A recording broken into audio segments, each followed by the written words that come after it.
Hello दोस्तों, स्वागत है आप सभी लोगों का राजस्थान एकेडमी पर। मैं परवीन सिंह आप सभी लोगों के साथ में, जैसा कि आप सभी लोग जानते हैं, लगातार रीट लेवल 2 के लिए मैथमेटिक्स की क्लासेस लेकर के आ रहा हूं। आप सभी लोग इन क्लासेस को देख रहे हैं, अपने नोट्स बना रहे हैं और आप लोगों का लगातार जो है इन क्लासेस को प्यार मिल रहा है, उसके लिए बहुत बहुत धन्यवाद। साथ ही साथ आपको बताना चाहूंगा कि हमने रीट लेवल 2 की फर्स्ट यूनिट को कंप्लीट कर दिया है। थर्ड यूनिट के अंदर जो है हमने पहला टॉपिक कोण और रेखाओं के बारे में जो है उसे कंप्लीट कर लिया था। उसके बाद में अपन पढ़ रहे थे त्रिभुज के बारे में, और त्रिभुज के बारे में भी अपन ने समझ लिया था। त्रिभुज से संबंधित लास्ट क्लास में अपन ने क्वेश्चंस भी कर लिए थे। आज की क्लास के अंदर अपन बात करेंगे त्रिभुज की सर्वांग क्षमता के बारे में और जो इनसे रिलेटेड असमीकाएं हैं उनके बारे में। तो त्रिभुज की सर्वांग क्षमता क्या होती है, असमीकाएं क्या होती है, सर्वांग क्षमता से कैसे क्वेश्चन आते हैं, ये सब चीजें आप लोगों को जो है अब सीखनी है। ठीक है, तो चलिए अपनी कॉपी और पेन निकाल लीजिए और नोट्स बनाना शुरू कीजिए। तो देखिए, सबसे पहले आप लोग अपनी कॉपी में हेडिंग डाल दीजिए कि त्रिभुजों की सर्वांग क्षमता। हेडिंग डालेंगे त्रिभुजों की सर्वांग क्षमता। किसकी बात करेंगे? त्रिभुजों की सर्वांग क्षमता की बात करेंगे। अब त्रिभुजों की सर्वांग क्षमता क्या होती है? तो देखिए, सर्वांगक्षम जो शब्द आ रहा है, सर्वांग क्षमता यानी कि सर्वांगक्षम जो शब्द है, उस सर्वांगक्षम शब्द यानी कॉन्ग्रुएंसी जो है, इसका शब्द का मतलब क्या है? तो इसका मतलब होता है सभी प्रकार से सम्मान। क्या? सभी प्रकार से सम्मान, यानी हर एक पॉइंट ऑफ व्यू से अगर हम देखें तो इक्वल। समझ में आ गई बात? तो सर्वांगक्षम का मतलब क्या है? सभी प्रकार से जो है सम्मान। इसका मतलब हुआ ऐसी कोई भी दो आकृतियां या ऐसी वे आकृतियां जिनका आकार और माप जो है वो समान हो, उसे अपन क्या कहते हैं? तो उसे जो है आपस में आप सर्वांगक्षम कहेंगे। ठीक है, तो सर्वांगक्षम का अर्थ क्या होता है देखिएगा। तो लिखेंगे सर्वांगक्षम, और सर्वांगक्षम का अर्थ। तो सर्वांगक्षम का अर्थ क्या है? सर्वांगक्षम का अर्थ है सभी प्रकार से सम्मान। सभी प्रकार से सम्मान। ठीक है, सभी प्रकार से सम्मान अर्थात, यानी कि इसका मतलब ये हुआ, अर्थात वे आकृतियां, अर्थात वे आकृतियां, ठीक है, वो स्ट्रक्चर्स, वो डायग्राम्स, वे आकृतियां जिनका आकार, जिनका आकार व माप। ठीक है, आकार यानी कि आपका जो उसका एक स्ट्रक्चर है ना, वो आकार, और उसका माप यानी उसकी साइज क्या है, वो साइज समान हो। ठीक है, क्लियर? तो ये आपको नोट डाउन कर लेना। और आगे बात करते हैं अब सर्वांग क्षमता के नियमों के बारे में, क्योंकि हमारे जो क्वेश्चंस आएंगे वो सॉल्व किससे होंगे? तो वो सर्वांग क्षमता के नियम से ही होंगे। तो सर्वांग क्षमता के नियम। अब सर्वांग क्षमता के नियम क्या है? तो पहला, सर्वांग क्षमता के नियम में पहला पॉइंट आता है या पहला नियम आता है कोण भुजा कोण, एंगल साइड एंगल नियम। ठीक है, तो लिखेंगे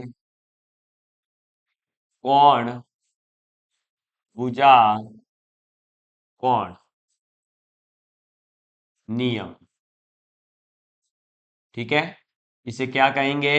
तो एंगल साइड एंगल। क्लियर? चलिए, तो देखिए, सर्वांग क्षमता के नियमों की बात कर रहे हैं और पहला नियम क्या कहता है?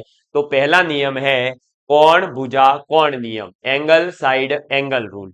अब ये एंगल साइड एंगल रूल क्या कहता है कि यदि हमारे पास में कोई भी एक त्रिभुज है और उस त्रिभुज के कोई भी दो कोण और एक उन कोणों के बीच में आने वाली भुजा जो है किसी दूसरे त्रिभुज के दो कोणों और एक भुजा के बराबर हो, तो फिर ऐसे जो दोनों त्रिभुज हैं वो सर्वांगसम होते हैं। किस नियम से? कोण भुजा कोण, एंगल साइड एंगल नियम से। तो देखिए कैसे, इसमें क्या है कि ऑर्डर का बहुत ध्यान रखना पड़ता है ना।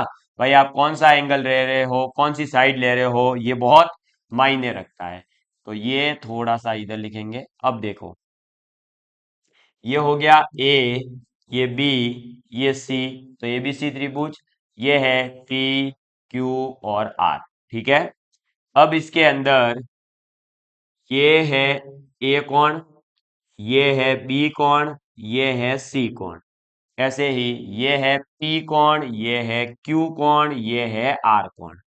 अब इसमें ऐसा मान लेते हैं, कोई भी दो कोण ले लो, है ना। जैसे मान लो ये ए कोण और ये बी कोण, है ना। ए और बी कोण बराबर है। तो इसमें भी क्या होगा कि इन्हीं के पास सामने आने वाला, यानी ये वाला पी कोण और इधर से आने वाला क्यू कोण ही आपस में बराबर होगा।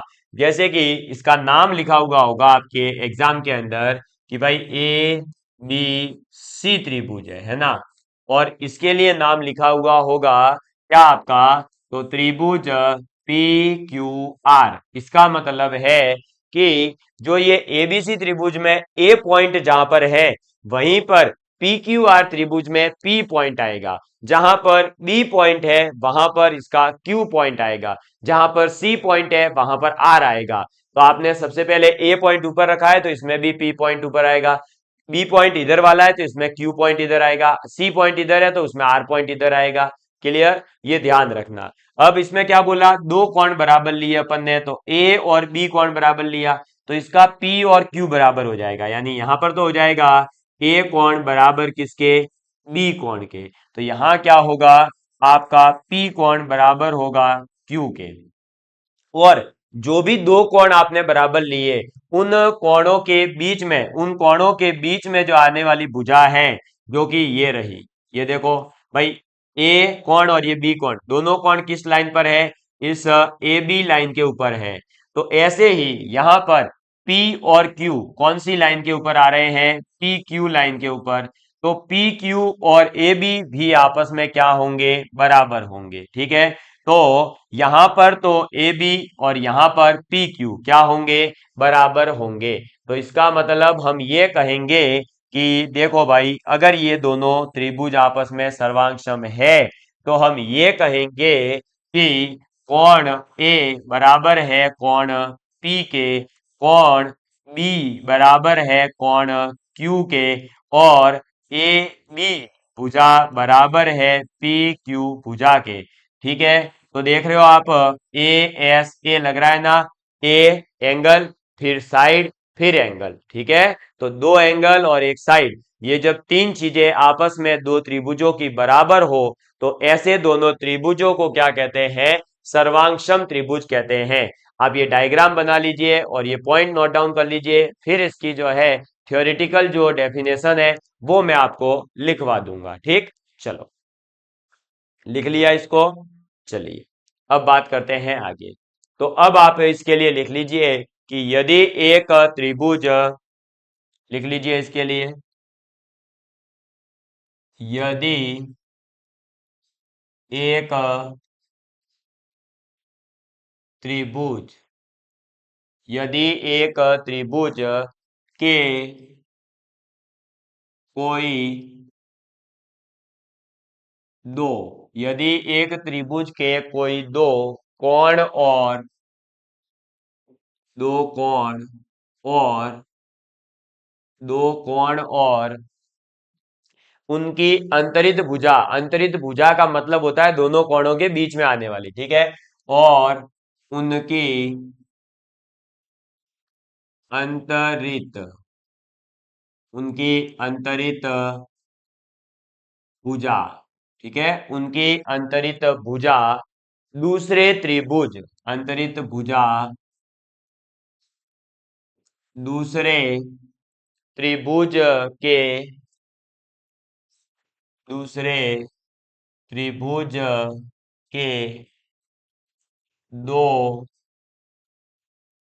कोणों दो कोणों और उनकी अंतरित भुजा और उनकी अंतरित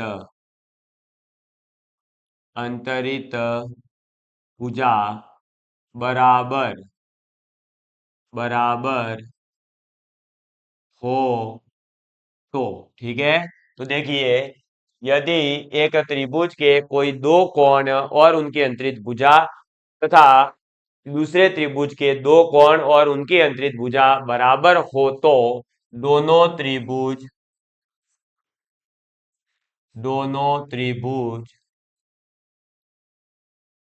सर्वांशम दोनों त्रिभुज सर्वांशम होते हैं। ठीक है, इस बात को आपको याद रखना है। दोनों त्रिभुज क्या होते हैं? सर्वांशम होते हैं। और जब सर्वांशम त्रिभुज है तो पीछे जो डायग्राम था उसमें फिर आप ऐसे लिखोगे ए बी सी, और ये कॉन्ग्रुएंसी का साइन होता है, बराबर का साइन, और उसके ऊपर ऐसे जो है आप घुमावदार लाइन बनाएंगे। बड़ा साइन बना देता हूं, ये देख लो ऐसा, ये ठीक है, इस प्रकार से बनाते हैं। तो ए बी सी कॉन्ग्रुएंसी हो जाएगी किसके साथ में? सर्वांशम किसके साथ होगा? पी क्यू आर के साथ में। तो ये ए बी सी त्रिभुज पी क्यू आर के साथ में कॉन्ग्रुएंट हो गया। ठीक है, चलिए ये आप नोट डाउन कर लीजिए, फिर अपन आगे बात करते हैं। जल्दी से इसको नोट डाउन कर लीजिए। थियोरिटिकल पोर्शन तो वैसे आपके ज्यादा काम आएगा नहीं, मैं केवल आपको याद रहे इसलिए लिखवा रहा हूं। ठीक है, चलो। अब पहला नियम आपने लिखा था कौन सा? A S A. अब दूसरा नियम आप लिखेंगे, और दूसरा नियम है कोण कोण भुजा। क्या? कोण कोण भुजा। वहां पर क्या था? कोण, फिर बीच में भुजा और फिर कोण। यहां पर है दूसरा, यहां पर है कोण कोण और भुजा। ठीक है, यानी कि एंगल एंगल और साइड। ठीक है, चलिए। तो कोण कोण भुजा यानी एंगल एंगल साइड की बात करेंगे। तो अब मैं यहाँ पर आपको थ्योरी नहीं लिखवाऊंगा, एक के लिए लिखवा दी है। अब सीधे ही डायग्राम से आप समझ जाएंगे। ये लीजिए, ये अपन ने डायग्राम बनाया, नाम वही, ये ए, ये बी, ये सी, ये पी, ये क्यू, ये आर। ठीक है, और इसके अंदर देखो क्या करेंगे, तो कोई भी इसके अंदर जो है दो कोण अपन आपस में क्या लेंगे? बराबर लेंगे। मान लीजिए इसका जो है कोण बी लिया, तो इसका जो है कोण क्या आएगा? क्यू, क्योंकि इनका जो नामकरण है वो इस क्रम में है, ट्रायंगल ए बी सी और ट्रायंगल पी क्यू आर। ये जिस क्रम में इनका नाम होता है उसी क्रम में एंगल बराबर हो सकते हैं। तो बी जो कोण है वो क्यू के बराबर होगा, और ए जो कोण है, ये ए कोण पी कोण के बराबर होगा। और अब की बार देखो, कोण कोण और भुजा लेनी है, ऐसा नहीं करना है कि कोण भुजा कोण, तो ये बीच वाली भुजा नहीं लेनी है इस बार जो है एक अलग भुजा लेनी है, यानी आगे वाली लेनी है। तो देखो ए आ गया, बी आ गया, तो अब ये बी सी भुजा जो है वो लेंगे। तो ये वाली लाइन इस वाली क्यू आर के बराबर होगी, यानी हम ये कहेंगे कि एंगल ए बराबर है एंगल पी के, एंगल बी बराबर है एंगल क्यू के, और बी सी भुजा बराबर है क्यू आर भुजा के। तो इस प्रकार से त्रिभुज ए बी सी सर्वांशम हो जाएगा त्रिभुज पी क्यू आर के। समझ में आ गई बात? क्लियर है आप लोगों को? तो इस प्रकार से कोण कोण भुजा सर्वांग समता का जो नियम है वो आपको समझ में आ गया होगा। उस तरफ क्या था? दो एंगल्स के बीच की भुजा ले रहे थे, यहाँ पर दो एंगल तो लेने हैं लेकिन उसके आगे की जो भुजा आएगी वो लेंगे, यानी दो एंगल देखो, पहला लिया दूसरा लिया, तो अब इसके आगे भुजा ये वाली, तो ये लेंगे। समझ में आ गई बात? ऐसे क्लियर, नोट डाउन कर लीजिए इसको। फिर अपन जो है भुजा भुजा भुजा का नियम पढ़ेंगे, यानी ऐसा त्रिभुज जिसके अंदर तीनों भुजाएं जो है आपस में क्या होगी? बराबर होगी। ठीक, चलो नेक्स्ट।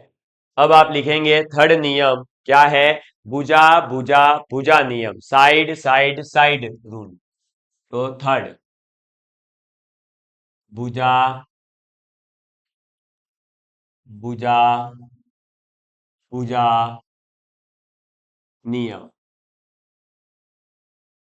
ठीक है, साइड साइड साइड। अब साइड साइड साइड रूल क्या कहता है? तो हमारे पास में एक ये रहा त्रिभुज, जिसका नामकरण कर दिया ए बी सी से। ऐसे ही हमारे पास में एक और त्रिभुज है, जिसमें आ जाएगा पी क्यू और आर, ठीक है। अब इसमें क्या होगा कि मान लीजिए ट्रायंगल का नामकरण इस क्रम में है, देखो ध्यान देना इस बार, ए बी सी और आर क्यू पी, है ना। तो इसका मतलब देखो, ए बी सी है तो ए की जगह पर अब की बार आर लेंगे, ऐसा नहीं कि आप ऊपर ऊपर से मैच करो, नहीं, इधर नाम देखना है, डायग्राम तो एक जैसा ही दिखेगा, नाम देखना है कि किस क्रम में है। ए बी सी है और आर क्यू पी है, तो ए के बराबर होगा आर एंगल, फिर अगर एंगल बराबर करना है तो बी एंगल बराबर होगा क्यू के, सी एंगल बराबर होगा पी के, इस क्रम में चलेगा, जो यहां क्रम है उस क्रम में बराबर होगा। तो इस बार देखो यहां पर क्या होगा, अब साइड जैसे बराबर लेनी है, तो अपन ए बी अगर ये ले रहे हैं तो आर क्यू के बराबर होगी, यानी ये वाली साइड बराबर होगी, ठीक है। तो ए बी बराबर होगी आर क्यू के, फिर बी सी तो ये वाली, और बी सी किसके बराबर होगी, क्यू पी के बराबर होगी, ठीक है, इसको दो लाइनों से रिप्रेजेंट कर दो। और फिर सी ए लेना है, तो सी ए ये वाली लाइन है, तो पी आर आ जाएगी, यानी ये वाली लाइन आएगी, ठीक है। तो ये आप ऑर्डर इसी में लिख ले हुए हैं कि भाई अगर ए बी है तो ए बी किसके बराबर होगी, तो ए बी भुजा बराबर होगी आपके किसके, क्यू आर के, है ना, या आर क्यू नाम दे रखा है आर क्यू, तो आर क्यू ले सकते हो, वो आर क्यू करो चाहे क्यू आर करो, उससे फर्क नहीं पड़ेगा, हाँ यहाँ पर ऑर्डर ध्यान रखना है। फिर बीसी लिया, तो बीसी भुजा जो है वो किसके बराबर है, तो पी क्यू भुजा के, और जो हमारे पास में सी ए या ए सी भुजा है वो बराबर है पी आर के, ठीक है। इस प्रकार से जब तीनों भुजाएं आपस में बराबर है तो एस एस एस रूल लगेगा, और एस एस एस रूल जब लगेगा तो ये ए बी सी सर्वांगसम हो जाएगा ट्रायंगल आर क्यू पी के साथ में। तो ये है आपका थर्ड रूल, जिसे कहते हैं भुजा भुजा भुजा नियम, साइड साइड साइड रूल, ठीक है। इसके बाद में अगले नियम की ओर अपन बात करेंगे, और वो है आर एच एस, राइट, एक सेकेंड, ओके रिकॉर्डिंग तो हो रही है, हाँ ठीक, चलो। तो नंबर फोर्थ पर जो अपन रूल पढ़ेंगे वो पढ़ेंगे R H S, right angle hypotenuse side rule, ठीक है। चलिए, तो इसमें क्या होगा, आपकी बार हमारे पास में जो ट्रायंगल होगा वो राइट एंगल ट्रायंगल होगा, बस यही फर्क है और कुछ नहीं। तो लिखो चौथा रूल, आर एच एस, ठीक है। आर एच एस का मतलब क्या है, तो सुन लीजिए, राइट एंगल हाइपोटेनियस साइड, ठीक है, सर्वांग समता, सर्वांग समता नियम। अब देखिए ये क्या कहता है, ये कहता है हमारे पास में दो ट्रायंगल है, एक ये रहा और दूसरा ये रहा ट्रायंगल, ठीक। इस ट्रायंगल का वही नाम दे दो आप जो अभी से देते आ रहे हो पीछे से, ए, ये बी, ये सी, और इधर ये पी, ये क्यू, ये आर। आपको मैंने वैसे जो है ऑर्डर सिखाई दिया है कि ऑर्डर अगर फॉलो नहीं हो रहा है तो आप क्या करेंगे, है ना। जैसे अगर यहाँ पर ए बी सी और पी क्यू आर नहीं लेकर A B C Q R P ले ले, तो आप क्या करोगे, ए बी के बराबर क्यू आर कर देना, ठीक है। तो यहाँ पर ट्रायंगल कौन से लिए हैं, ट्रायंगल लिए हैं ए बी सी, और ट्रायंगल लिया है पी क्यू आर, ठीक। अब इसके अंदर आपको सीधे सीधे ही दिख रहा है कि एक एंगल तो 90 है, वो ये वाला, ठीक है, ये बी एंगल, और यहाँ पर ये क्यू एंगल, ये 90 डिग्री है, क्लियर। तो इसका मतलब सामने ही दिख रहा है ये जो बी एंगल है और क्यू एंगल है वो क्या होगा, बराबर होगा, यानी बी और क्यू दोनों कितने हो जाएंगे, 90 डिग्री हो जाएंगे। एक चीज। दूसरा, जो हाइपोटेनियस है इसका ए सी और इसका पी आर बराबर होगा। तो ए सी बराबर होगा पी आर के। क्यों? क्योंकि ये है हाइपोटेनियस यानी कि कर्ण। ठीक है, समकोण त्रिभुज की सबसे बड़ी भुजा कर्ण है और ये भी आपस में क्या है, बराबर।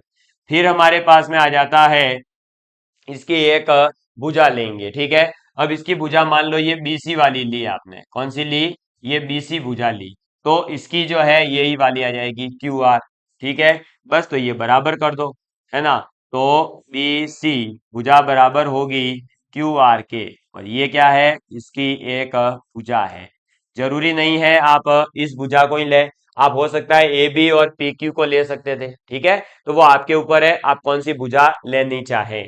और जैसे ही हमारे पास में एक राइट एंगल ट्रायंग मतलब राइट एंगल आ जाए, है ना, 90 डिग्री कोण आ जाए, और एक हाइपोटेनियस आ जाए और एक साइड आ जाए, तो आर एच एस रूल से, है ना, right angle hypotenuse side rule से क्या हो जाएगा, तो ट्रायंगल ए बी सी जो है वो कॉन्ग्रुएंट हो जाएगा ट्रायंगल पी क्यू आर के साथ में। ठीक है, तो ए बी सी जो है वो कॉन्ग्रुएंट हो जाएगा ट्रायंगल पी क्यू आर के साथ में। समझ में आ गई बात।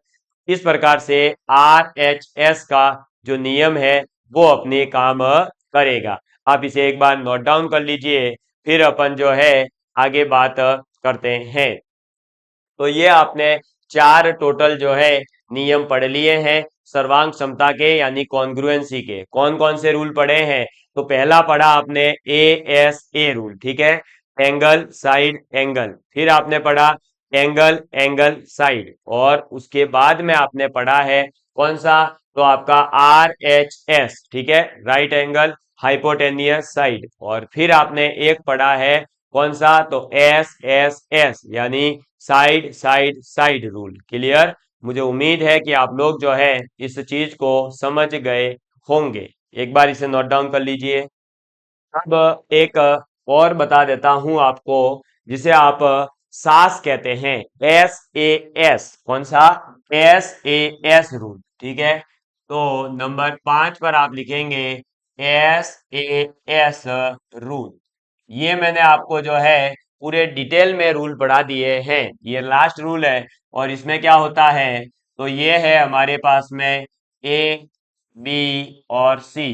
फिर हमारे पास में है एक ये, इसके अंदर वही नाम दे दो, पी क्यू और आर। ठीक है, अब इसमें क्या है, तो ट्रायंगल लेने हैं अपने को ए बी सी, और ट्रायंगल लेना है पी क्यू और आर। ठीक है, इसके अंदर देखिए साइड एंगल साइड, है ना, एस ए एस का मतलब क्या है, तो आप लिख लीजिए इधर, भुजा कोण भुजा नियम। ठीक है, भुजा कोण भुजा नियम। तो भुजा कोण भुजा नियम यानी साइड एंगल साइड रूल क्या कहता है, तो साइड एंगल साइड रूल यही कहता है कि अपन क्या करेंगे, पहले एक साइड ले ली जैसे ए बी। ठीक है, फिर ये एक एंगल ले लिया बी, और फिर वापस से एक साइड लेंगे। तो एक साइड ली, फिर एंगल, फिर साइड, इस क्रम में चलेंगे। तो यहां पर भी यही होगा, पी क्यू साइड ले ली, फिर ये क्यू एंगल ले लिया, फिर क्यू आर साइड ले ली। बस ये जैसे ही हो गया, तो ये हो गया आपका क्या, एस ए एस रूल। तो क्या हो जाएगा, ए बी बराबर हो जाएगा पी क्यू के, एंगल बी बराबर हो जाएगा एंगल क्यू के, और बी सी साइड बराबर हो जाएगी क्यू आर के। तो ये यहाँ पर क्या है, दो साइड है एक एंगल है, तो इसे कहते हैं एस ए एस रूल। और एस ए एस रूल से ट्रायंगल ए बी सी जो है वो आपका क्या हो जाएगा, ट्रायंगल पी क्यू आर के साथ में कॉन्ग्रुएंट हो जाएगा, सर्वांगसम हो जाएगा। क्लियर? तो ये टोटल आपको जो है मैंने पांचों कसौटियां या नियम जो है सर्वांग क्षमता के वो बता दिए हैं। आप इन पांचों नियमों को नोट डाउन कर लीजिएगा। कौन सा है? तो ASA, फिर AAS, फिर आपका SSS, फिर SAS, और फिर आपका एक कौन सा है? RHS, right angle hypotenuse side. इसी के साथ में त्रिभुजों की सर्वांग क्षमता को लेकर के जो भी अब क्वेश्चन पूछे जाएंगे वो इन्हीं कसौटियों से रिलेटेड होंगे। अब इन कसौटियों से रिलेटेड कैसे कैसे क्वेश्चंस पूछे जाते हैं वो सभी मैं आप लोगों को PYQ के साथ में कंप्लीट डिटेल में करवाऊंगा अगली क्लास के अंदर। तब तक के लिए bye bye, love you all of you, please take care and please share with your friends. Jai Hind, जय भारत।